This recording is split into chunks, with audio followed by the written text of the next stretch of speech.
watched the human transport ship dock with the station through the observation window. His four arms crossed in a gesture that showed doubt among his people. 3 standard years had passed since the humans achieved faster-than-light travel. 3 years since they stumbled into the greater galaxy like children discovering fire. Now they wanted to fight alongside the Coalition. The warrior had served 12 cycles in the Coalition Defense Forces. He had seen dozens of species join the Great Alliance against threats like the. Some proved themselves worthy. Others lasted mere months before retreating to their home worlds. Suspected the humans would fall into the second category. The docking clamps locked with a metallic thud that echoed through the station. Turned away from the window and made his way to the main hangar. He had been ordered to attend the welcoming ceremony.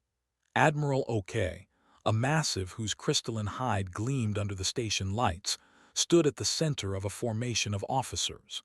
The admiral towered over everyone present, standing nearly 3 meters tall. The airlock door opened with a hiss. The humans emerged in neat rows wearing dark blue uniforms, studied them with a tactical eye. They stood shorter than most Coalition species. Their skin looked soft, vulnerable without scales or armor plating. No claws, no natural weapons at all. They came from a world called Earth, a planet the Coalition database marked as a Class 9 death world. High gravity, dangerous predators, extreme weather. Yet these creatures looked fragile. A human male stepped forward and saluted Admiral OK. The Admiral's translator crackled to life. "Captain Martinez, Earth Defense Force. My team and I report for duty, sir." OK looked down at the human captain. "Welcome to Defense Station, Captain. Your arrival brings Earth's total military contribution to the Coalition to 40 personnel and 6 fighter craft. We have assigned your forces to support operations." Saw something flicker in the human captain's eyes. Not anger, something else. Understanding perhaps, or patience. "Understood, Admiral. My people are ready to serve wherever needed. Your primary assignment will be logistics and station maintenance. Your pilots will conduct routine patrols in sectors already cleared. We cannot risk untested forces on the front lines." "Of course, sir." The ceremony ended quickly. The humans dispersed to their assigned quarters. Found himself curious despite his doubts. He followed at a distance, observing. The humans moved through the station with efficiency. They asked few questions. They studied the layout with quick eyes. One of them, a female with the name Tag Brooks, stopped to examine a tactical display showing the current disposition of Coalition forces. She traced patrol routes with her finger, muttering something to another human. They both nodded. That evening, entered the station's common area for his meal. Several humans sat at a corner table. He took his tray to a nearby seat where he could watch them without being obvious. The humans ate foods that made stomach turn. Spiced meats that would burn through most species' digestive tracts. Fruits containing compounds that were mildly toxic to everyone except them. They consumed these items casually, laughing and talking. One human male, according to his uniform, bit into something that released a smell so strong it made a passing officer gag and hurry away. "Sorry about that," called after he held up the food item. "Hot peppers from home, guess they're not for everyone." Another human laughed. "Nothing from Earth is for anyone else, Greg. That's kind of the point." After finishing their meal, several humans moved to the station's exercise area. Followed, now openly curious. The gravity in the gym could be adjusted. Most species trained at 0.8 standard gravity to avoid injury. The humans set their section to 1.3 standard. Watched through the transparent wall as the humans performed exercises that would crush smaller species. They lifted weights that himself would struggle with. They ran on machines set to speeds that seemed impossible to maintain. One female human, Park, ran for 30 standard minutes without stopping. Her face turned red. Sweat poured from her skin. She never slowed down. Impressive, are they not? Turned to find Lieutenant standing beside him. The intelligence officer had served longer than anyone on the station. "They are stronger than they look," admitted. "Death world adaptation. Their planet tried to kill them for millions of years. They evolved to survive it." Antenna twitched. "The database says they hunted prey by chasing it until it collapsed from exhaustion. They called it persistence hunting. They would track an animal for days without stopping until it simply gave up and died." "Then why does the Admiral assign them to rear duties?" "Because strength alone does not make a warrior. They have no combat experience against modern threats that would tear them apart." Paused. "At least, that is what the Admiral believes." Before could respond, warning klaxons shrieked through the station. Red lights flashed. His communicator came alive with urgent chatter. He ran for his battle station, close behind.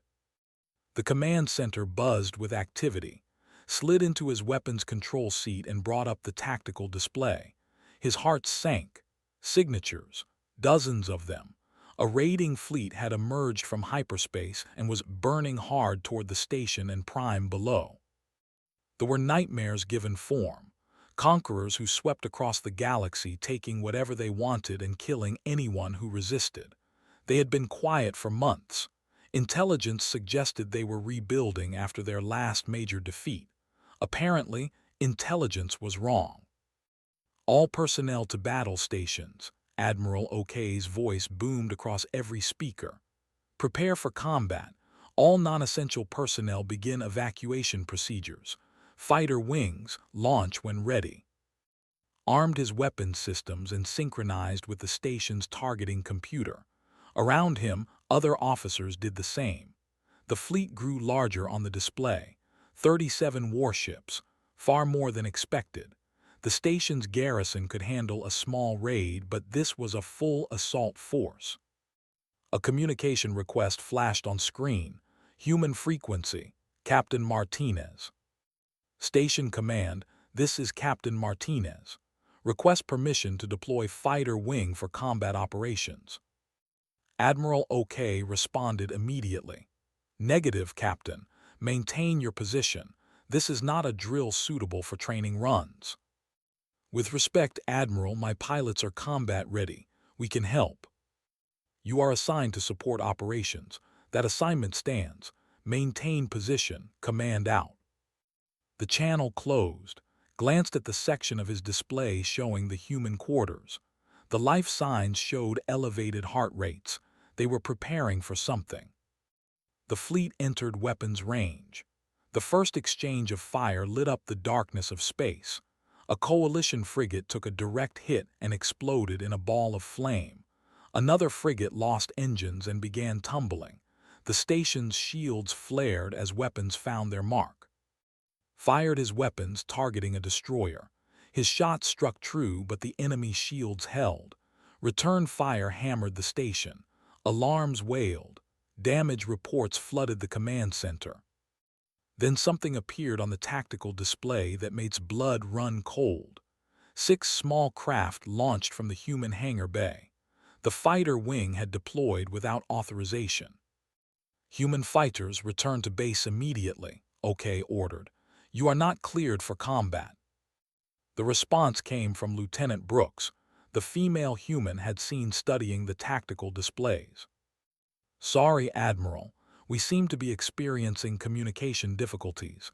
We'll sort it out after we deal with these ships." Brooks out. The human fighters dove into the battle, watched his display in disbelief as the small craft accelerated at rates that should kill their pilots. They pulled turns at angles that should cause blackouts. They flew with a precision and aggression that looked almost suicidal. A destroyer lined up a shot on a damaged coalition cruiser. Before it could fire, 3 human fighters struck it from 3 different angles. Their weapons, smaller than those on capital ships, somehow found weak points. The destroyer's shields failed. Secondary explosions rippled across its hull. The massive ship broke apart. "Impossible," someone whispered in the command center. But watched it happen twice more. The human fighters moved like nothing he had ever seen. They danced through weapons fire that would have vaporized them. They attacked with a ferocity that shocked even the.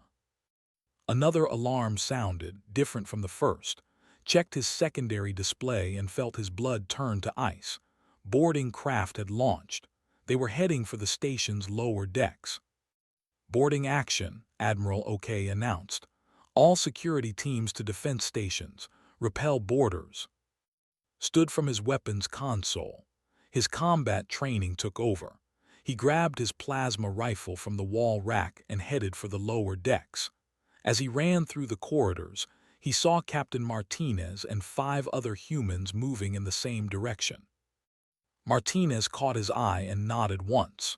The human captain carried a weapon did not recognize, something projectile-based and primitive-looking. But the way Martinez held it, the way he moved, suggested he knew exactly how to use it. They reached the breach point together. They were already inside. They poured through the breach like a living nightmare. Each warrior stood over 2 meters tall, their exoskeletons gleaming black under the emergency lights. Razor-sharp limbs clicked against the metal floor. Acidic weapons hissed and spat. They moved with the coordinated precision of hive creatures born to kill. Dropped to one knee and fired his plasma rifle. The bolt caught A in the chest, burning through its armor. The creature shrieked and fell. 2 more took its place immediately. The security team spread across the corridor, taking what cover they could behind support pillars and emergency bulkheads. Captain Martinez and his humans moved differently than any soldiers had seen. They flowed through the space like water, each one covering the others without needing to speak. Martinez made a simple hand gesture. 2 humans moved left. 2 moved right. They flanked the advance before the creatures understood what was happening. The human who had been eating the toxic peppers earlier pulled something from his belt, a cylinder with blinking lights. He pressed a button and threw it into the formation. Started to shout a warning, thinking the human had made a mistake. The device landed among 5 warriors. The explosion shook the corridor. When the smoke cleared, all 5 lay dead or dying. The blast had been shaped, directed. It barely scratched the walls but had torn through the enemy like paper. Human explosive technology, said over the command channel. There was monitoring from the command center. Crude but effective. More pushed forward. These ones carried the acid sprayers that made them so feared. Green liquid shot across the corridor. It hit a soldier who had been standing next to. The warrior screamed as the acid ate through his armor and scales. He fell, writhing in agony. Park, the human female who had run without stopping in the gym, reached the wounded first. She dragged him back behind cover with strength that surprised. The soldier outweighed her by half again her mass, yet she moved him like he was weightless. She pulled medical supplies from her pack and began working on the acid burns immediately. "Stay with me," Park said to the wounded soldier. Her voice was calm, steady, like she had done this 1,000 times. "The acid is neutralized. You are going to be fine." A warrior broke through the defensive line. It charged directly at mandibles spread wide, fired but missed. The creature was too fast. He prepared for impact. Martinez stepped between them. The human captain moved with blinding speed. He fired 3 rounds from his primitive weapon. All 3 hit in the same spot, the weak point where its head joined its thorax. The creature crashed to the floor, dead before it finished falling. Martinez glanced back at, "You okay?" Nodded, too surprised to speak. The human had just saved his life without hesitation, without even thinking about it. They pulled back temporarily. They regrouped at the far end of the corridor, counted at least 20 still standing. His security team had lost 3 warriors. The humans had taken no casualties, though one of them, a male named, had acid burns on his left arm. The armor had melted. The skin beneath looked red and damaged. "Jake, fall back for medical attention," Martinez ordered. Shook his head. "Not a chance, Captain. I can still shoot." "That is an order." "Then court-martial me after we win." Checked his weapon and returned to his firing position. Martinez stared at him for a moment, then nodded once. Park moved to during a lull in the fighting. She treated his burn while he kept his weapon trained on the enemy position. She worked fast, applying some kind of foam that sealed the wound. Barely flinched. Humans do not feel pain like other species, commented over the channel. Their pain tolerance is significantly higher than standard. It is another adaptation from their death world. Was beginning to understand. These creatures evolved on a planet that tried to kill them constantly. They had learned to ignore injury, to keep fighting, because stopping meant death. That instinct ran so deep they could not turn it off even when they wanted to. They charged again. This time they came in a coordinated wave, using their numbers to overwhelm the defenders. Fired until his plasma rifle overheated. He dropped it and drew his blade, preparing for close combat. The humans never stopped firing. Their weapons were not energy-based. They used physical projectiles, metal bullets propelled by chemical explosions. Primitive, but they never overheated. They never ran out of power. The humans simply reloaded and kept shooting. Through another explosive device. This one created a wall of fire that cut off half the advance. The creatures caught in the flames died screaming. The others hesitated, their advance broken. Push forward, Martinez commanded. The humans advanced. They moved as one unit, covering each other, never exposing themselves unnecessarily. Found himself following them, trusting their tactics even though he had known them for less than a day. A warrior leaped from a side passage, trying to catch them by surprise. A human female named Tors reacted instantly. She had been carrying what looked like a heavy equipment pack. She dropped it and drew a sidearm in one smooth motion. She fired twice. Both rounds hit the size. It collapsed. "Nice shooting," Maria said. "Thanks, can you grab my pack? That thing weighs 30 kilos. Picked up the pack and tossed it to her. She caught it one-handed and kept moving. 30 kilos. Could carry that weight, but he had 4 arms and mass twice what the human female did. These creatures were stronger than they looked. Much stronger. The security team reached the breach point. Dead littered the floor. More were retreating to their boarding craft. The immediate threat was over. "Seal the breach," ordered. Engineering teams rushed forward with repair equipment. Martinez contacted his fighter wing. "Brooks, status report." Lieutenant Brooks responded immediately. Her voice was tight, strained. She was pulling high acceleration maneuvers, could hear it in her breathing. "We have knocked out 7 destroyers, Captain, but there is a problem." "Report." "Sensors are showing a second wave. Incoming fast. Looks like 3 times the size of the first fleet." Silence fell across the command channel. Felt his heart sink. The station could not survive another assault of that magnitude. They had barely survived the first one. Admiral Ok's voice came over all channels. "All coalition forces, this is Station Command. We are detecting a large hostile fleet inbound. Estimated time to engagement is 30 minutes. Current projections show we cannot hold against this force." The Admiral paused. When he spoke again, his voice was heavy. "Begin evacuation procedures. All civilian personnel to transport ships. Military personnel will cover the retreat." Martinez looked at. "Guess they are taking us seriously now." "This is not humor," said. "No, but what else can we do? Panic." Martinez checked his weapon and reloaded it. "Humans have a saying, we go down swinging. That means we fight until we cannot fight anymore. Even when you know you will lose. Especially then, that is when it matters most." The security team returned to their stations. The engineering crews worked frantically to repair the breach and restore damaged systems. Park set up a proper medical station to treat the wounded. The soldier she had saved earlier was stable, thanks to her quick work. Moved to the command center.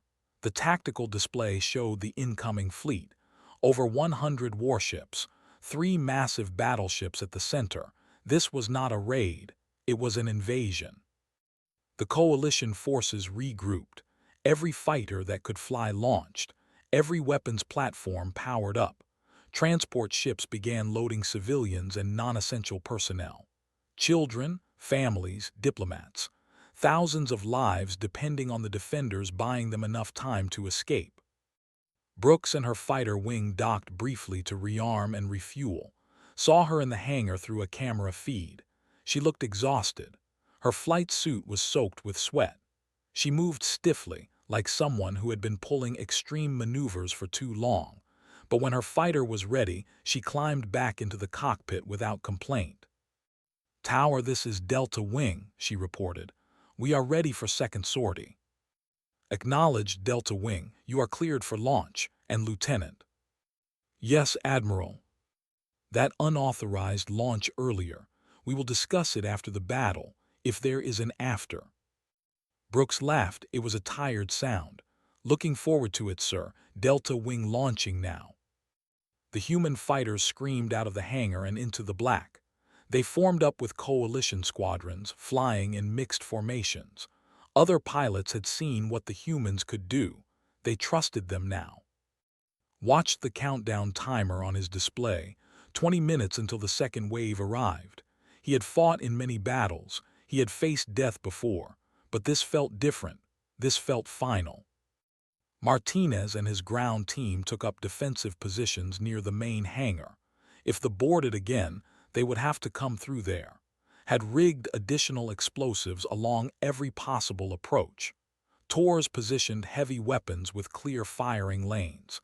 Still carrying his injured arm, checked and rechecked his ammunition. Park moved between the human positions, making sure everyone had medical supplies. She stopped at each one and said something quiet. Could not hear the words, but he saw how the humans responded. A nod here. A slight smile there. She was preparing them for what was coming, making sure they knew they were not alone. 15 minutes. The transports began launching. They fled toward the edge of the system, hopping to reach safe jump distance before they arrived. Prime below had activated its planetary defense grid. The colonists were preparing for ground invasion if the station fell. 10 minutes. Armed all weapons systems.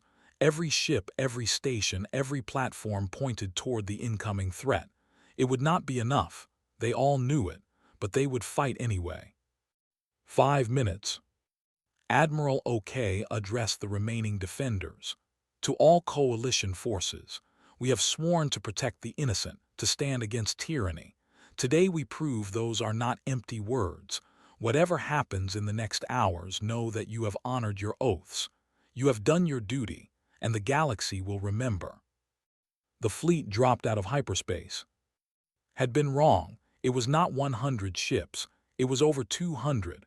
And at the center of the formation, surrounded by escorts, was something he had only seen in intelligence reports. A dreadnought. A ship of legend. A ship that had destroyed entire fleets by itself. The command center fell silent. Even Admiral OK had no words. Martinez broke the silence. His voice was calm, almost casual. "Well, looks like we're going to earn our pay today." Dreadnought dominated the tactical display. It was massive, 5 times larger than any coalition battleship. Weapons ports covered its hull like the eyes of a spider. The escorts around it numbered 50 warships, each one powerful enough to threaten the station alone. Admiral OK called an emergency meeting in the command center. Every senior officer still on the station attended. Stood near the back, technically not senior enough to be there, but no one questioned his presence now.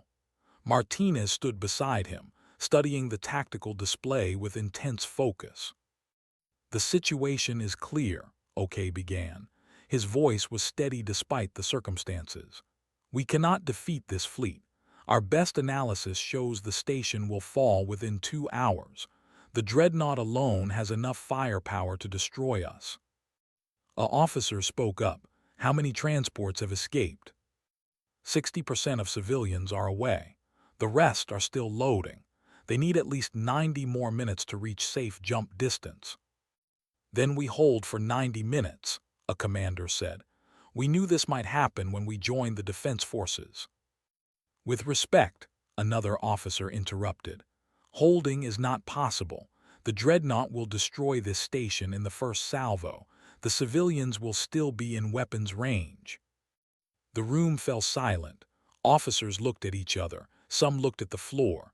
The mathematics were brutal and simple. They could not win. They could not even buy enough time. Martinez stepped forward. "Admiral, may I speak?" OK turned to him. "Captain Martinez, you should be evacuating with your team." "My team stays where I stay, and I have a suggestion." Martinez moved to the tactical display. "The station's reactor. If we overload it in a controlled manner, we can turn the entire station into a weapon. The explosion would take out the dreadnought and most of the escort fleet. That would require someone to remain behind to trigger the detonation manually," said quietly. "The blast radius would make escape impossible." "Yes," Martinez agreed, "it would." The room erupted in argument. Officers shouted over each other. Some called the plan suicide. Others called it murder. A few simply looked stunned that the human had suggested it so calmly. Admiral OK raised a hand for silence. "Captain Martinez, you are proposing that we sacrifice this station and everyone on it to destroy the fleet." "Not everyone, sir. Most of the crew can evacuate with the civilians. We only need a skeleton force to operate the weapons and lure the close enough. Maybe 40 personnel total." "And who would volunteer for this?" Martinez met the Admiral's eyes without flinching.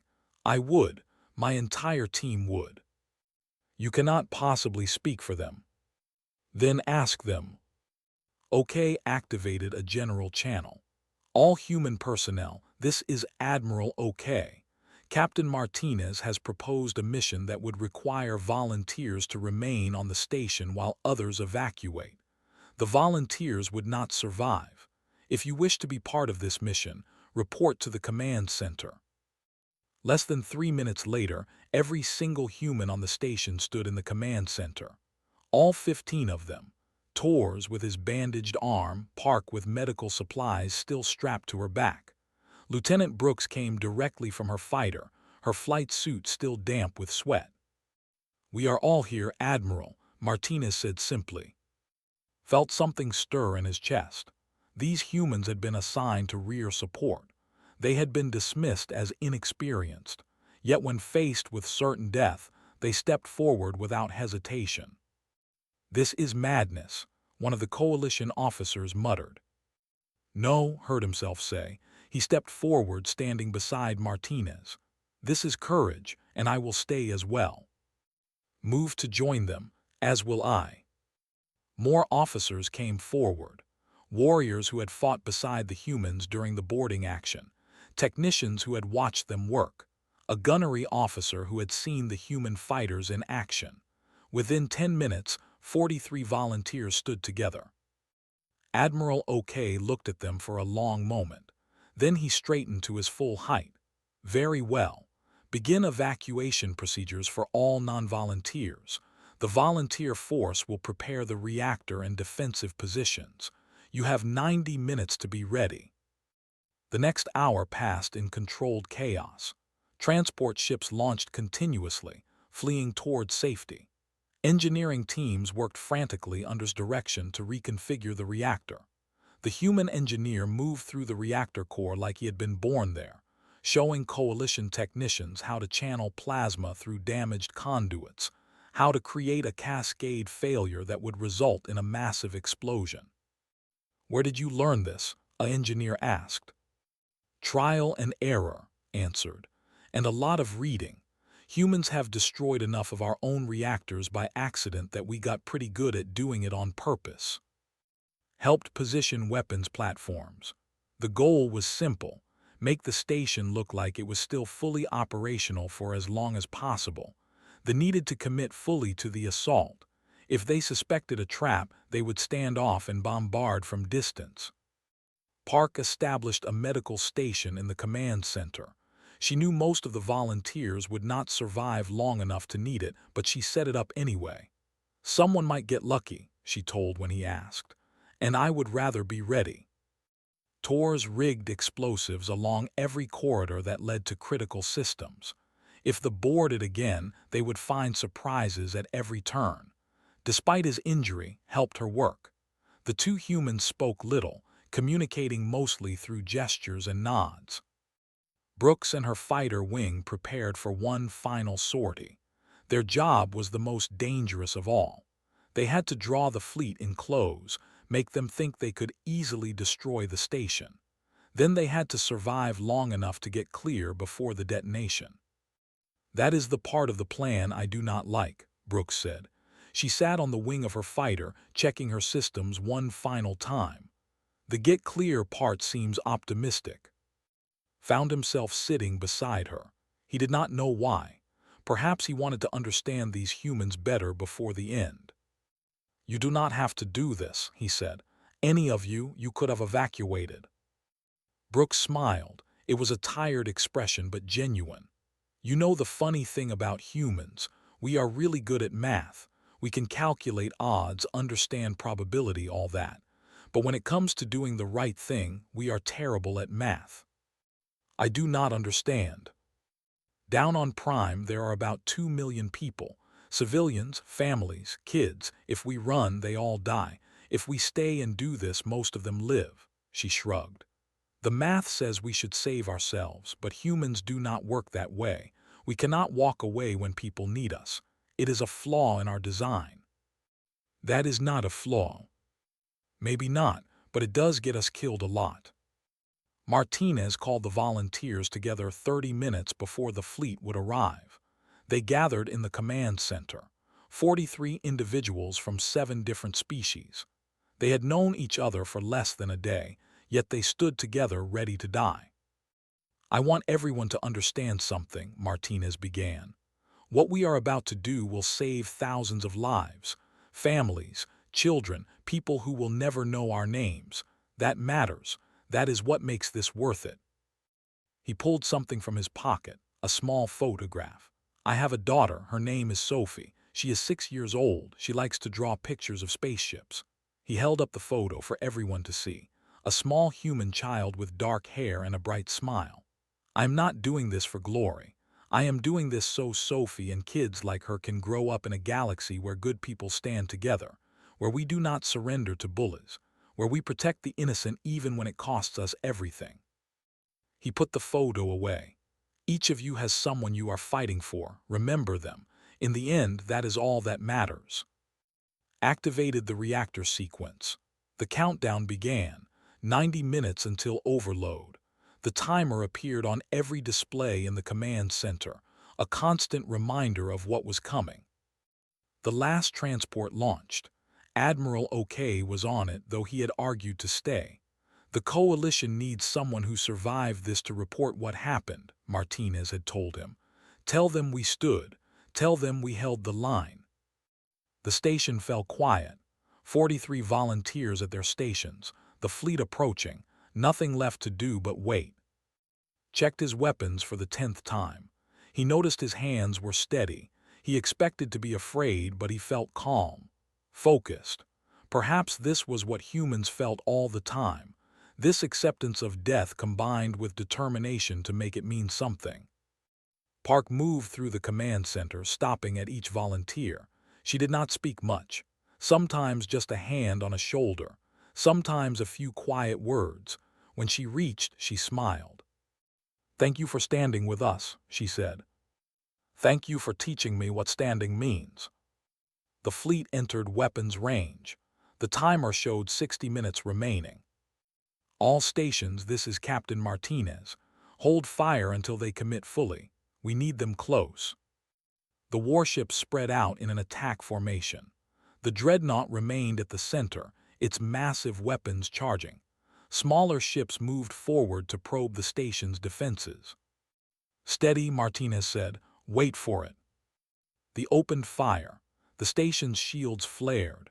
Return fire from Coalition weapons drove back the initial attack. They would see a station that was damaged but still fighting, a target worth destroying completely. The dreadnought moved forward. That massive ship advancing sent fear through every species that had ever faced it. except noticed the humans. They watched it come with cold calculation. Target is entering optimal range, reported. 45 minutes until reactor overload. Brooks, you are clear to launch, Martinez ordered. The 6 human fighters screamed out of the hangar bay for the last time. They dove into the formation, drawing fire, creating chaos. They flew like devils, making the chase them, pulling more ships into the trap. A battleship landed a hit on Brooks's fighter. Her voice came over the comm, strained but steady. I am hit. Right engine is gone, compensating. Delta 2, stay on my wing, Brooks ordered. We are not done yet. 30 minutes. More ships moved into the kill zone. The dreadnought was fully committed now, its weapons pounding the station. Whole sections went dark. Fires burned in the lower decks, but the volunteers held their positions. Station took a direct hit. The explosion threw him across the command center. Park rushed to his side. His left leg was twisted at an unnatural angle. Burns covered his chest. Jake, you need to evacuate, Park said. Grabbed her arm. Not a chance, help me back to my station. You cannot walk. Then carry me. Park and Torres got him back to his weapons console. He continued firing with gritted teeth, sweat pouring down his face. 20 minutes. The command center shook. A support beam fell, crushing an officer. Felt something wet on his face. He touched it and his hand came away covered in blue blood. He did not remember being injured. 10 minutes until optimal detonation, called out. All fighters need to be clear by then or they are gone. Brooks responded immediately. Delta Wing, form up, time to go home. But 3 of the human fighters were too damaged. They could not make the escape velocity needed to clear the blast radius. Heard them on the open channel. Delta Lead, this is Delta 4. My engines are shot. I am not going to make it. Same here, Lead. Delta 5 is staying. Delta 6 reads the same. Lead, you 3 get clear. We will keep them busy. Brooks's voice was tight. Negative. No one gets left behind. Lead, those are orders you gave us yourself. Complete the mission. We will see you on the other side. 5 minutes. The 3 damaged fighters turned back toward the fleet. They dove into the dreadnought's escorts, firing everything they had. They knew they would not survive. They did it anyway. Martinez gripped his console, saw tears on the human captain's face, but his voice remained steady. All remaining personnel prepare for final detonation. It has been an honor serving with you. 3 minutes. Brooks and the 2 remaining fighters cleared the blast radius. They were safe, but could hear her crying over the comm channel. 1 minute. The dreadnought filled its weapons charged for a final devastating salvo that would obliterate what remained of the station. His hand hovered over the detonation control.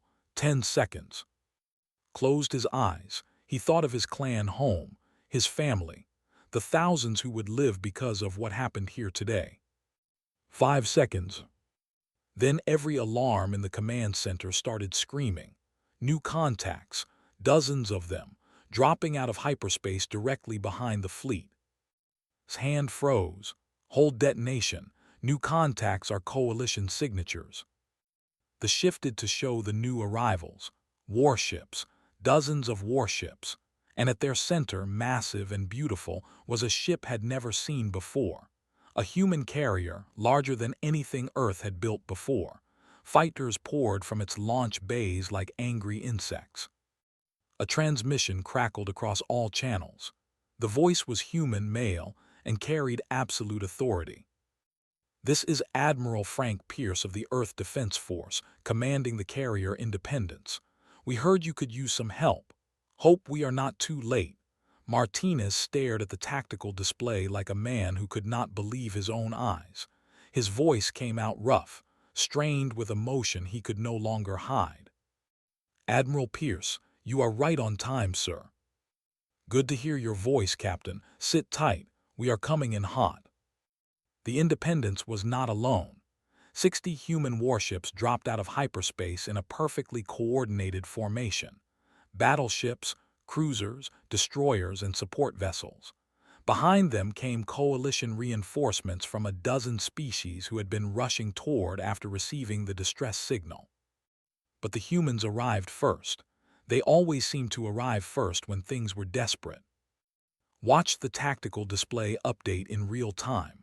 The fleet, which had seemed unstoppable moments ago, suddenly found itself surrounded. The dreadnought began turning, trying to reorient its weapons toward this new threat. It was too slow. Human fighters from the Independence swarmed over the escorts like predators who had found prey. These were not the 6 damaged craft that Brooks had been leading. These were full squadrons, fresh and deadly. They attacked with coordinated precision that they could not match. "All station weapons fire at will," Martinez ordered. His voice carried new strength. "Make them pay for what they did to our people." Fired his weapons. Around him, the other volunteers did the same. They were battered, wounded, exhausted, but they were alive, and they were angry. The battle turned into something would remember for the rest of his life. They had come expecting easy prey. They found lions instead. A human battleship, the EDF Resolution, cut through the formation like a blade. Its weapons carved through enemy shields and armor. A destroyer tried to ram it. The Resolution's point defense systems shredded the destroyer before it got close. 3 human cruisers coordinated their fire on a battleship. Their weapons struck the same points, overwhelming the shields through focused fire. The battleship split apart in a ball of flame. "Watch the dreadnought," called out. "It is charging its main weapon." The dreadnought's primary cannon could destroy a planet's atmosphere. Against ships, it was absolutely devastating. The weapon array glowed with building energy. In 30 seconds, it would fire and obliterate everything in its path. Admiral Pierce's voice came over the command channel. "All human vessels, focus fire on that dreadnought. We are not letting that thing shoot." Every human warship in range turned their weapons on the massive flagship. Missiles, plasma cannons, and weapons could not even identify, all fired at once. The space between the human fleet and the dreadnought lit up like a star-going nova. The dreadnought's shields held, barely, but they held. "It is still charging," reported. 20 seconds to firing." "Independence to all fighters," Pierce ordered. "I need that weapon array taken out, now." Brooks responded immediately. "Delta lead to all human fighters. Follow me in. Target the main gun." "Lieutenant, that is suicide," someone objected. "Yeah, so was staying on the station. Guess we are getting good at it." Every human fighter in the system dove toward the dreadnought, 50 craft moving as one. The point defense opened up, filling space with deadly fire. Human fighters exploded, their debris creating a trail of death and determination. But they did not stop. They never stopped. Brooks led the formation through the firestorm.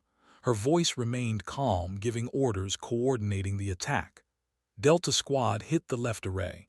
Echo Squad take the right. Everyone else straight down the middle. Make every shot count." The fighters reached the dreadnought's hull. They were so close that the massive ship's own weapons could not track them properly.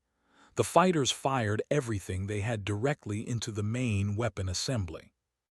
Explosions rippled across the dreadnought's forward section. The building energy discharge became unstable. Warning lights flashed across tactical display. "All ships get clear," Pierce ordered. "That thing is going to blow." The dreadnought's main weapon exploded. The detonation tore through the ship from the inside. Secondary explosions cascaded through its length. The massive warship, the terror of the Empire, broke apart like it was made of paper. "Target destroyed," Brooks reported. Her voice was tired but carried savage satisfaction. "How do you like that, you bugs?" The fleet wavered. Their flagship was gone. The humans had done the impossible. Some ships began to retreat. Others pressed forward, either brave or stupid. Martinez marked targets on the tactical display. Station weapons, concentrate fire on that battleship. Show them we are still in this fight. The volunteer force fired with renewed energy. Their weapons joined with the human fleet to destroy a battleship that had been moving toward Prime. The enemy ship exploded in a brilliant flash. Notice something on his secondary display. A medical frigate, part of the evacuation fleet, had suffered engine damage. It was drifting, unable to jump to safety. A cruiser had noticed. The enemy ship was moving to intercept, ready to slaughter the helpless civilians on board. Captain Martinez, we have a problem, said. He highlighted the situation on the tactical display. Martinez saw it instantly. Pierce, we have a civilian ship in trouble, coordinates transmitting now. I see it, Captain, but we are engaged. I cannot break free ships to help. Martinez looked at the display. The nearest human ship was the destroyer EDF Defiant. It was already damaged, its shields at 30%. The cruiser it significantly. Defiant, this is Captain Martinez on station command. Are you seeing this? We see it, Captain. The voice belonged to Commander Cross, the Defiant's captain. We are on it. Commander, you cannot win that fight. Then I guess I will just have to cheat. The Defiant changed course. It accelerated hard toward the cruiser. Both ships opened fire at the same time. They had the advantage in weapons and armor, but the Defiant had something else. A human crew willing to do whatever it took. All power to engines, Cross ordered his crew, ramming speed. Felt his blood run cold. The human destroyer was going to ram the cruiser. At those speeds, both ships would be destroyed. Everyone on board would die. Defiant, break off, Pierce ordered. That is a direct order, Commander. Sorry, Admiral. Communications seem to be malfunctioning. Defiant out. The destroyer slammed into the cruiser at a significant fraction of light speed. The explosion was visible from the station even without sensors. Both ships ceased to exist, replaced by an expanding cloud of debris and energy. 15 humans died in that impact. They died saving 200 civilians who would never know their names. The command center fell silent. Park had tears running down her face. Martinez stood rigid, his jaw clenched so tight thought his teeth would break. But the battle continued. There was no time to grieve, not yet. Got the station's shields back online, at least partially. Shields at 20%, better than nothing. Tors, and both badly injured, continued to fire the station's weapons. They destroyed a frigate that was trying to board the station again. The human fleet pressed its advantage. Ship after ship, they cut through the formation. The coalition reinforcements that had arrived with them added their firepower. The battle became a slaughter. A battleship tried to flee. 3 human cruisers pursued. They did not let it escape. They hunted it down and destroyed it. No mercy, no quarter. The humans fought like demons protecting their own. Another human ship, the frigate EDF Challenger, took heavy damage while protecting a coalition troop transport. Its reactor failed. Life support went offline. But before the crew evacuated, they aimed their dying ship at a destroyer and set it on one final course. The collision destroyed both vessels. Why do they do this? Asked quietly. Why do humans sacrifice themselves so readily? Thought about it. He had been wondering the same thing since the humans arrived. Now, after fighting beside them, after watching them face death without flinching, he thought he understood. Because they believe something is more important than their own lives, said. They believe in protecting others. They believe in standing together. They believe that how you face death defines who you are in life. That is illogical. Yes, but it is also beautiful. The fleet broke. The survivors fled in disorder.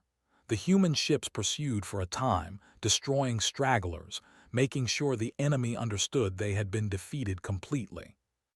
Brooks landed her fighter on the station. She had been flying for over 3 hours straight, pulling maneuvers that should have killed her. When she climbed out of the cockpit, her legs buckled. Park caught her before she hit the deck. "I got you," Park said gently. "You are safe now." "Did we win?" Brooks asked, her voice slurred with exhaustion. "We won." Brooks smiled, then she passed out. Admiral Pierce's shuttle docked with the station. The human admiral was an older man with gray hair and eyes that had seen too much combat. He walked into the command center and surveyed the damage. His gaze moved across the volunteers, taking in their injuries and exhaustion. "Captain Martinez," Pierce said formally, "report." Martinez straightened despite his wounds. "Mission accomplished, Admiral. The station is secure. Civilian evacuation was successful. Enemy fleet destroyed or driven off." "Casualties?" "Heavy, sir. 23 volunteers dead, 18 seriously wounded, 3 human ships destroyed, multiple fighters lost." Martinez's voice cracked slightly. "We lost some good people today." Pierce nodded slowly. "That we did, Captain. But because of them, 2 million civilians on Prime are alive. Because of them, they know they cannot push us around. Because of them, the galaxy sees that the coalition stands." He turned to address everyone in the command center. "I want every person who stood on this station to know something. What you did here today will be taught at every military academy in coalition space.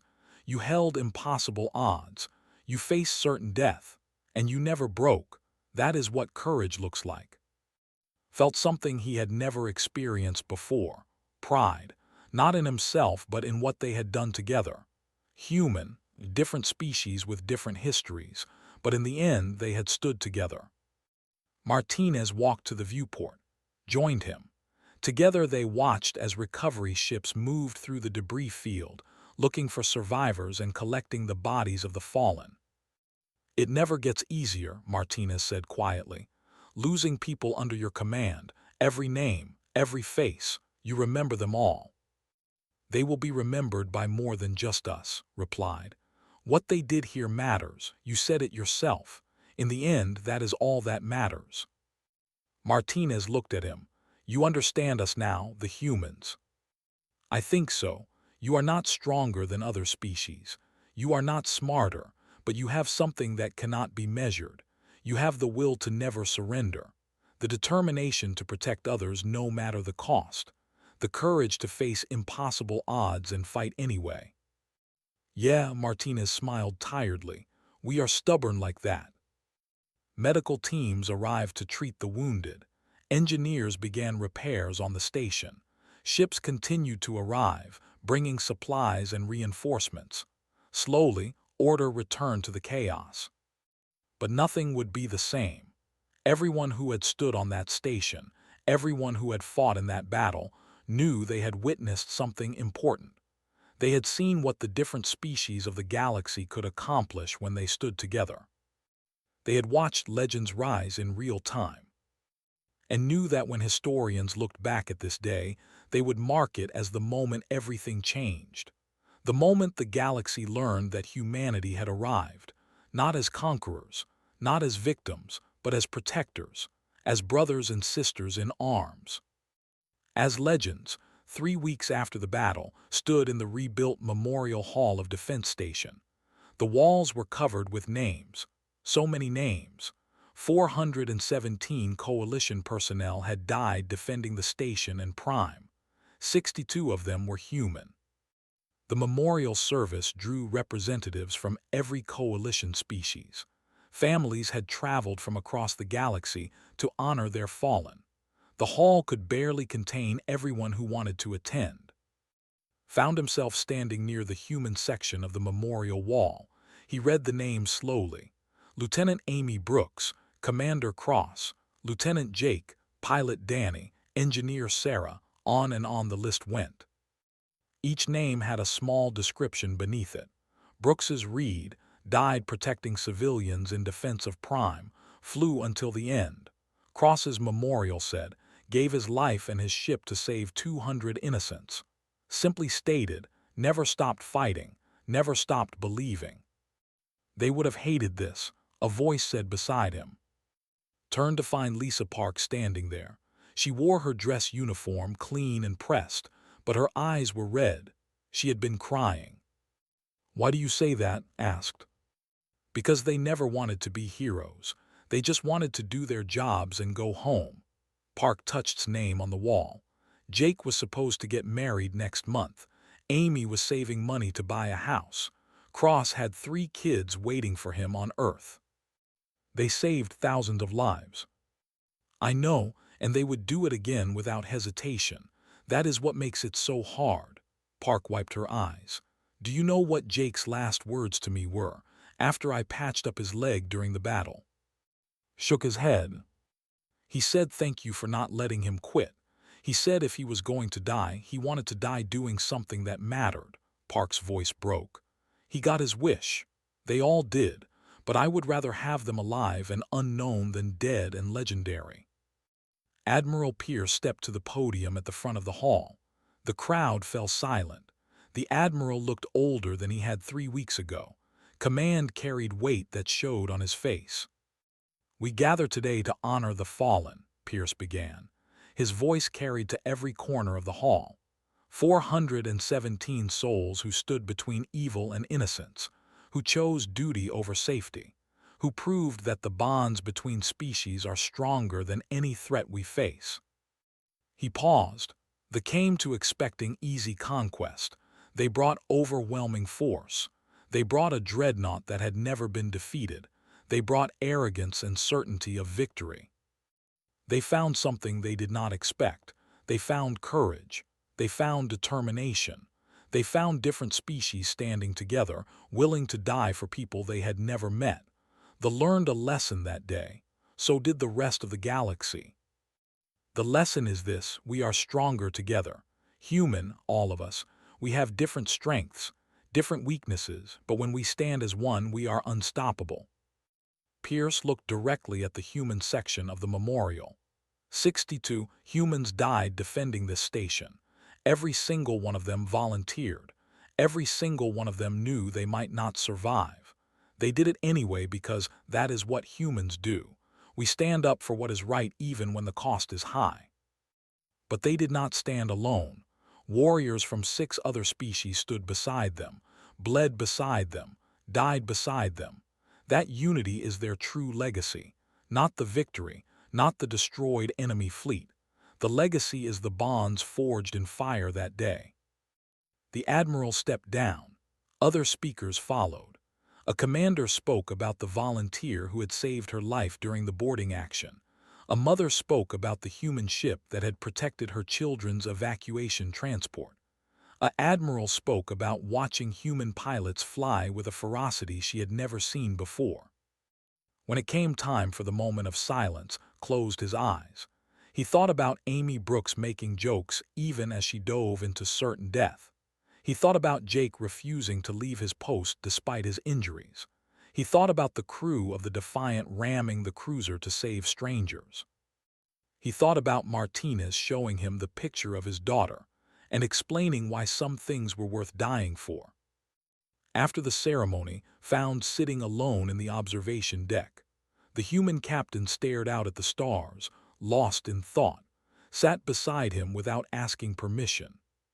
"I recorded a personal log," said after a long silence, "about the battle, about what I learned from your people." "What did you learn?" asked quietly. "That courage is not the absence of fear. It is acting despite fear. That strength is not measured in physical power but in will. That the measure of a people is not in how they face victory but in how they face death." Nodded slowly, heavy stuff. "Your people taught me that. You showed me what it means to stand for something greater than yourself. We did not do anything special. We just did what needed to be done. That is what makes it special." Turned to look at.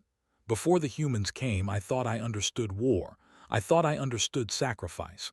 I was wrong. Your people do not fight for glory or conquest. You fight because someone has to. You sacrifice because someone needs saving. You stand because falling means others suffer." Was quiet for a moment. "We are not perfect. Humans have done terrible things throughout our history. We fought each other for thousands of years. We nearly destroyed ourselves more than once. But you learned from it. You grew from it. You took all that violence and aggression and channeled it into protecting others. That is remarkable. Maybe pulled out the photograph of his daughter. He stared at it for a long time. I keep thinking about the people who died. Cross, Brooks, all of them had families, people who loved them, and they are gone because of decisions I made. You did not kill them, they did. But I gave the orders. I asked them to stay. I asked them to risk everything. And they chose to do it.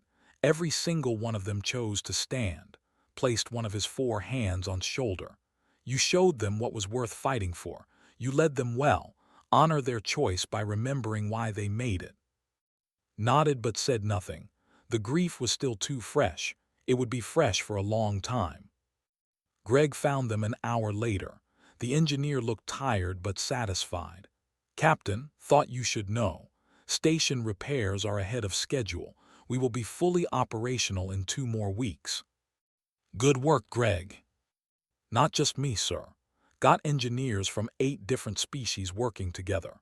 They have some great ideas about shield harmonics. They know things about power distribution I never thought of. And the engineers can work with materials in ways that seem like magic. The coalition is stronger when we share knowledge, observed. Yeah, that is what this whole thing was about, right? Different people coming together, being better together than we ever could be alone. Sat down with them. I have been thinking about Jake a lot. He died for that idea. So did a lot of good people. We owe it to them to make it work. The Coalition Council convened an emergency session the next day, watched the proceedings from the station. The vote was unanimous. Earth would receive full integration into the Coalition command structure. Human military doctrine would be studied and incorporated. Human officers would be assigned to lead mixed species units. More than that, the Council established the Defense Medal, the highest military honor in Coalition space. It would be awarded to those who showed exceptional courage in the face of overwhelming odds. The first recipients were the 43 volunteers who had stood on the station, living and dead. Admiral Pierce personally presented the medals to the survivors. When he placed the medal around his neck, the warrior felt the weight of it. Not the physical weight, but what it represented. Recognition, respect, proof that what they had done mattered. Received his medal and immediately removed it, placing it on the memorial wall beneath Amy Brooks's name. She earned it more than I did, he said simply. Within days, the story of the battle spread across Coalition space. News services interviewed survivors. Military academies analyzed the tactics. Children played games pretending to be the brave defenders. The Empire issued a formal statement. They would respect Coalition borders. They would seek peaceful resolution to disputes. The translation was clear. They had learned to fear humanity and their allies. Other species that had been considering aggression reconsidered. Pirate groups that had terrorized the trade routes went quiet. The galaxy learned that the Coalition would stand together, that they would fight when necessary, and that they would win. But the most profound changes were smaller, more personal. Received orders to report to the Coalition Military Academy as an instructor. He would teach combined arms tactics, drawing on lessons learned at. More importantly, Martinez received a promotion to Admiral and command of the new Combined Task Force. His first order was to request as his Chief of Staff. I need someone who understands both sides, explained when they met in his new office. Someone who knows human tactics but also knows how other species think. Someone I trust. I accept, said without hesitation. It will not be easy. We are building something new here. Mixed crews, joint command. Bringing together species that have never worked together before. There will be problems, misunderstandings, conflicts. But we will face them together. That is what taught us. Smiled, yeah. That is exactly what it taught us. Over the following months, new recruits poured into Coalition military service. Young warriors requested assignment to human ships. Pilots wanted to learn from human flight instructors. Humans sought to understand alien combat styles. The integration was not always smooth, but it happened. Found himself training a class of mixed-species cadets. They came from 12 different worlds. They spoke different languages. They had different customs, but they all wanted the same thing, to stand together like the volunteers that had stood. On the last day of their training, took them to the memorial hall. He made them read every name on the wall. He made them understand what those names represented. These people were not special, he told the cadets. They were ordinary soldiers doing their jobs, but when the moment came when everything was on the line, they chose to stand. They chose to fight. They chose to protect others even though it cost them everything. That is what I expect from you, not perfection, not fearlessness. But when the moment comes when people need you, I expect you to stand. I expect you to remember why we serve. We serve because someone has to. We serve because innocents need protection. We serve because together we are stronger than any threat we face. He paused at Amy Brooks's name. This pilot made jokes as she flew into death. This engineer sacrificed himself for strangers. This commander rammed his ship into an enemy to save civilians. They were legends, and every day you serve with honor, you add to their legacy. That night, sat in his quarters and finished his personal log. The recording that had started as his attempt to understand humans and ended as his testament to what he had witnessed. I came to this station thinking humans were weak, soft creatures from a harsh world who did not belong among the great species of the galaxy. I was wrong about everything. Humans are not weak. They are strong in ways that matter. They are not soft. They are flexible, adaptable, relentless. They do not belong among the great species of the galaxy. They are the species that teaches others what greatness means. I watched them face death without flinching. I watched them sacrifice without hesitation. I watched them stand when anyone else would have run. And in doing so, they showed me what I want to be. Not human, I can never be that, but worthy of having stood beside them. The battle changed the galaxy. It proved that different species could work together. It proved that courage and determination could overcome superior numbers. It proved that the coalition was not just an alliance of convenience, but a brotherhood forged in fire. But more than that, it changed me. I learned that war is not about glory or victory. It is about standing for what is right even when the cost is high. It is about protecting those who cannot protect themselves. It is about being willing to sacrifice everything so that others can live. The humans taught me that. Martinez, Lisa Park, Greg, Amy Brooks, Jake, all of them, the living and the dead. They taught me through their actions what words could never convey. This is my testimony. This is my witness. On the day that came to destroy us, I fought beside humans and watched legends rise in real time. I saw ordinary people do extraordinary things.